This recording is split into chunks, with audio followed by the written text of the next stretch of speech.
ভাই গেটটা খুলে না ভাই, ডাকাত আসে, ডাকাত আসে। দরজা খুলে যাবে না। আরে কি বলতেছেন, খুলেন না গেটটা, ডাকাত আসতেছে তো ভাই। এই ছাগল, স্টুপিড ইডিয়েট, একটা মেয়ে এরকম বিপদে পড়ছে, এখন যদি ডাকাত আমাকে ধরে ফেলতো কি হইতো?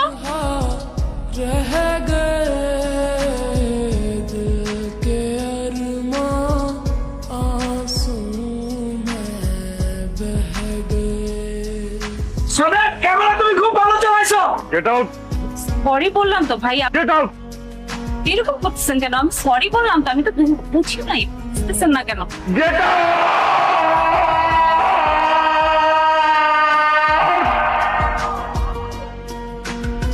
খ্যাত একটা, ফাজিল একটা, স্টুপিড, শুটিং বোঝে না খ্যাত।